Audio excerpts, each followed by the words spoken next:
Hey gang, hope everybody's well. Ooh, got some bad camera there. There we go. Hey, we're going to talk about sales dilemmas today.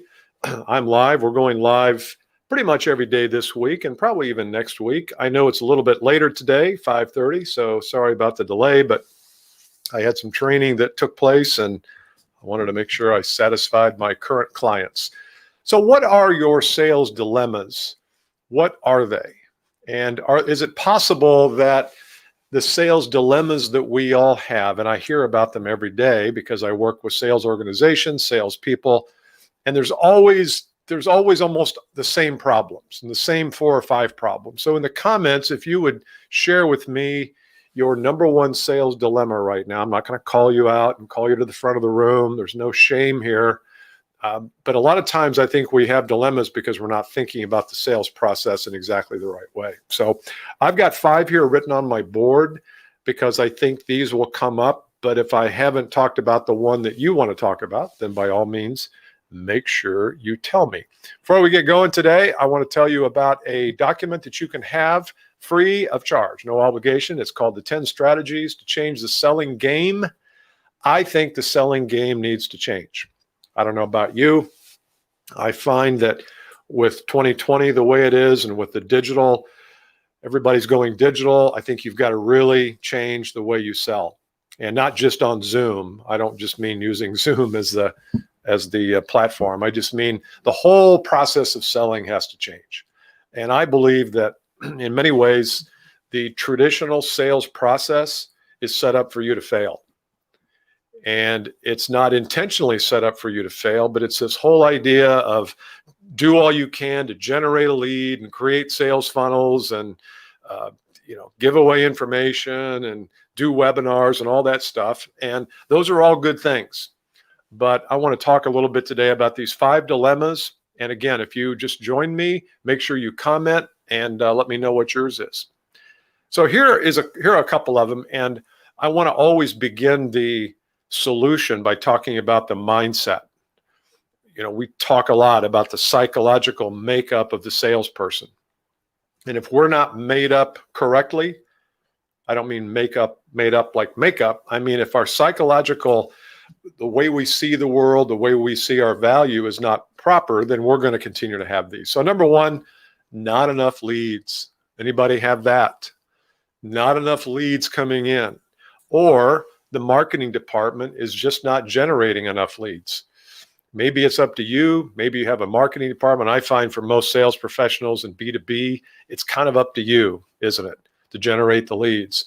So I want to make sure that we are thinking about it in the right way. So not enough leads. Here's what you have to do. You have to step out into the market in a different way. And instead of stepping out trying to get somebody to see you, then my recommendation is step out with value. Step into their world with something that appeals to them. One thing that I've shared with you on these Facebook Lives and other podcasts that I do is make a list of the top 10 questions that potential clients have, maybe about your product, but maybe about their problem, and just start creating content around that.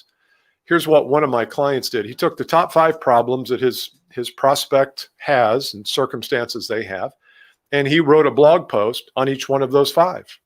And he also shot a video on each one of those 5. So now if they follow him on LinkedIn, he's got a huge LinkedIn list. Every time he publishes something, 15-ish% of his LinkedIn list sees his content.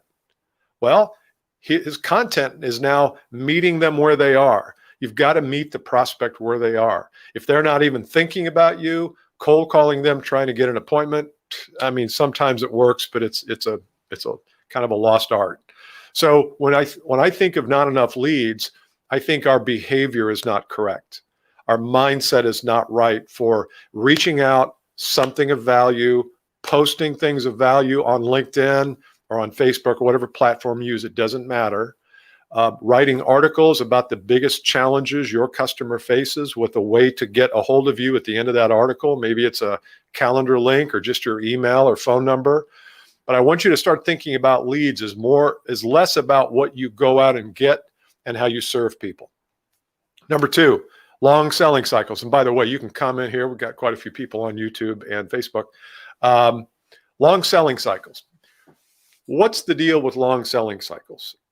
Brian Gray is a consultant. He runs a company here in town, and he works with a lot of sales teams, and he has a lot of statistics. And the stats are selling cycle. Do you think it's shortening or lengthening? It's getting longer. More and more people involved in it. Selling cycles are going longer. I think they're going to go even longer this year because, let's face it, prospects are putting a lot of scrutiny on what they buy and where they spend money. So you as a sales professional have to be ready for that. One way to get ready for it is to make damn sure you are clear about the problems that they have without you. Make sure you understand the problems. I just did a live yesterday on messaging. If you are connected to me on Facebook or YouTube, you can go back and watch that. I think it was yesterday or the day before. Long selling cycles typically happen when there's no urgency. Prospect has no urgency. You may be the greatest thing ever, and you probably are. But if they have no urgency about the problems they have or the goals they want to get to, it's going to be a long selling cycle. National average of closing right now is 15%-ish. You may be higher, you may be lower, doesn't matter, it's low. And I'm convinced the reason it's low are two things. Number one, we've done a crappy job of finding the problem, of understanding the circumstances the prospect has in their business and understanding how to find what that pain is, what that problem is, what that need is. I don't think we ask nearly enough questions. And number two, I don't think we've given our prospect a process to follow. You've got to be super clear on here is the process to take you from where you are to where you want to be. Part of that is the sales process. Part of that is the delivery process, the engagement process. So make sure that if your selling cycles are lengthening, it's probably because you're doing something up front that's not right, or you're not doing enough of something. And I think the biggest thing is you're not clear and they're not clear about the problem at hand. You know, a psychologist will tell you that the problem that the patient talks about in the first meeting is never the real problem. The problem the client brings to you is probably not the problem. So you may have to ask a series of questions to get crystal clear, so that when I as a coach say to you, well, tell me, Carol, what's the problem they have? You don't start by saying, well, basically they just, they think they're spending too much money on printing. That's not a problem. It may be a fact, but that's not a problem. I want to know what's the example. Give me some examples. Give me an example of when they spent way too much. Over the course of a year, how much more money do they spend than they need to? Over the last 5 years, is it an economic problem? Is it a hassle problem? So you've got to get really good at finding the problem. Number three, can't get to the right person. By the way, I forgot to tell you. Oh yeah, no, I did. Sorry about that. Make sure you comment if you want to. Get to the right person. We just had a session on this in my 2X group, which is my kind of advanced business-to-business sales coaching program. And we talked about this the whole hour and 15 minutes today is how do you get to the right person in the buyer's ecosystem? Every buying organization, every organization you call on has an ecosystem. They have people at the top of the org chart, people at the bottom, lots of people in between. That's the ecosystem. For some purchases, they need to consult with 7 people. For others, and by the way, the average in a B2B sales cycle is 6 people are involved in the sales process. May not be that way for you, but that's the national average. So 6.6, but I don't know how they get to the 0.6 person. So the getting to the right person, first off, you've got to identify what does their organizational chart look like? What does their buying ecosystem look like? And number two, you need to have the attitude that if I'm not talking to the right people inside your organization, I can't go any further. If you're not talking to the people who matter, the people that have the problem, the people that have the goals, the people who can make this a success, if I'm not talking to them, how can I possibly understand their perspective? Because everybody comes from a different perspective. So if you're calling on a marketing manager, then I will also want you to call on the VP of marketing or the chief marketing officer. I want you to understand everybody's perspective of that prospect. So getting to the right people starts with just understanding, well, who are the people inside the organization? And then asking your first contact, who else should we be talking to about? Who else cares about the problem here? And if they say, well, my VP of sales cares, my VP of marketing cares, and the CEO cares, then I need an audience with them. You've got to figure out a way to get in front of those people and let your champion help you do that. And if you don't, you can't go any further. Why would you go any further with the process if you're not talking to the people who care the most about the problem? Because here's what happens. You give it to your champion takes it into the VP of sales and says, hey, I think we should buy this. The guy says, lady says, well, I don't know. Why are we buying this? Well, I think it's a good idea. Now we don't have the money in the budget. So you've got to be much better at understanding the organizational chart, the map of the territory, the ecosystem, whatever you want to call it. Number 4, overpriced in the market. We hear this a lot, that people say, well, they can buy the competitor for 20% less. Well, that's up to you as a sales professional to make sure that you understand the value of the problem. The value of the problem. If you haven't isolated and determined how much the problem that they have that's presenting itself or that you found is costing them to have, then A, they might not buy anything. And B, if you're the one that helps them understand that, you have an immediate advantage over any competitors who have not helped them understand that, because they know the seriousness of it. If you don't get that, then everybody looks alike. Another challenge is, how do you present your uniqueness? Well, I always say, how is your process unique? How is your delivery process? When they engage with you, what happens? What are the milestones? What can they expect? How long is the delivery? Implementation? What does it look like? How many meetings are there? Scope out that delivery process, and that will make you unique. Even if it's the same process everybody uses, I don't care. If the prospect doesn't buy this from people very often, or they haven't bought from you before, they deserve to know what the process is. So that's one way to get past the price issue, is A, get really clear on the value. If I sell a $50,000 solution and my $50,000 solution solves a $5,000 problem because that's all we can figure out it's costing them, that's a terrible investment. They should not buy from me or anybody. But if my solution at 50 solves $1 million problem, that's a really good buy. That's a really good ROI. So if you're the person that understands that and you've helped the customer get clear about that, again, you're going to have an incomparable advantage in the process. Number 5, your message doesn't land. And we talked about this again a couple days ago, is get your message right. Work on your message. Deliver it, sample it, listen back to it, record it on audio or video, listen back to it and ask yourself the question, if I heard that message, would that land for me? Would that really be important to me? And if your message is not right, then nothing else is right. Here's a way to define message. Number 1, your core message of value has to speak to their problems or their goals. It's got to speak to them, not through your words, through their words.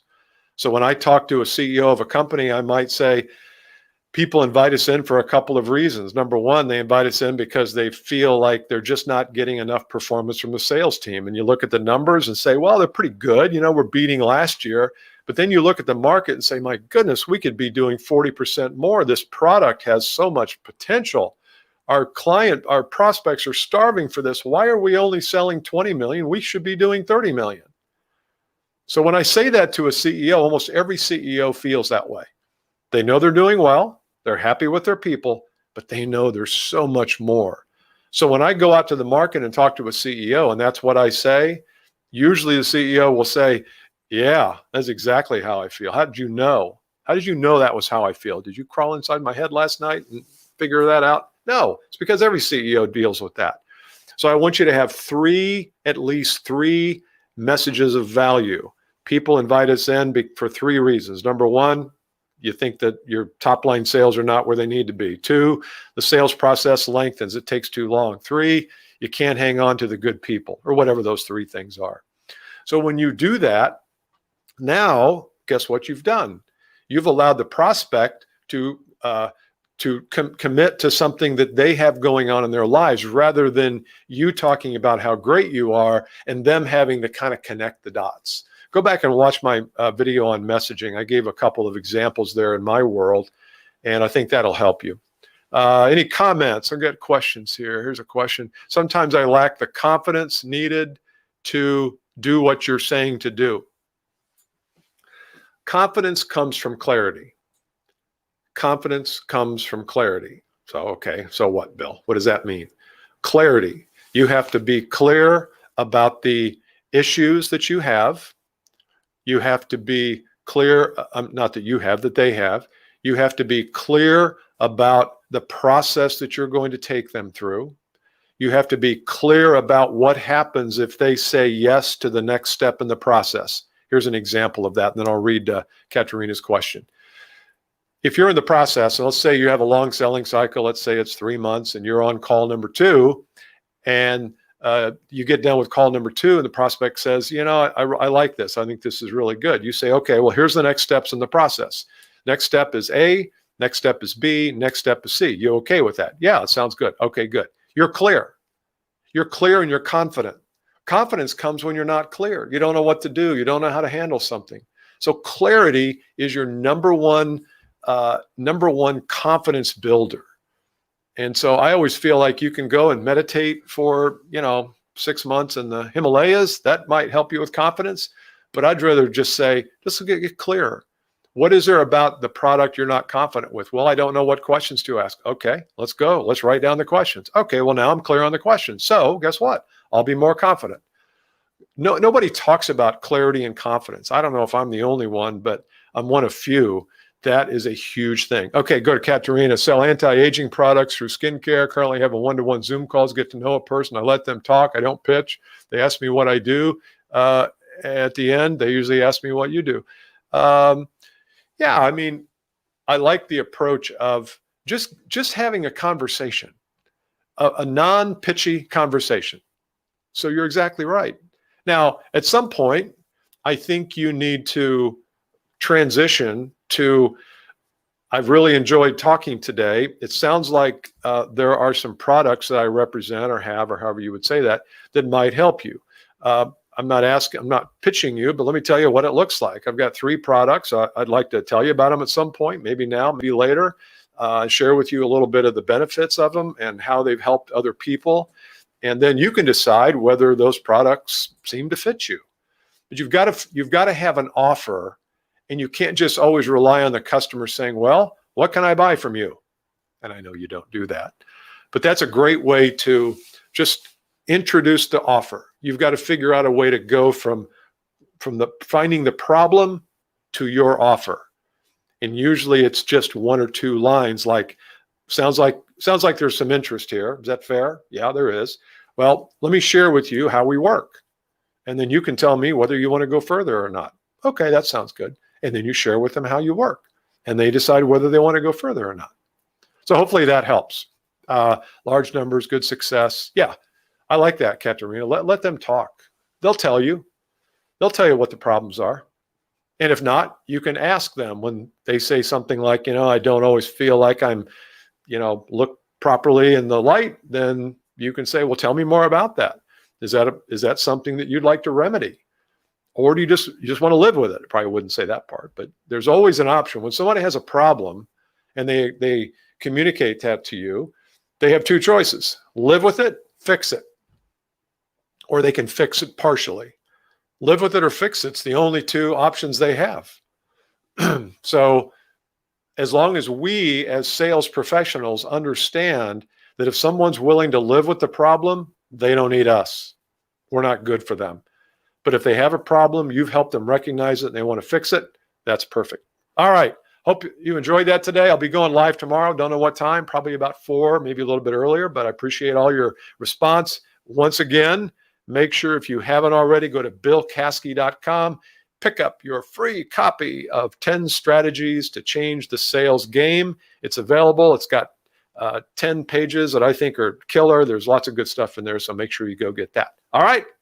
See y'all later.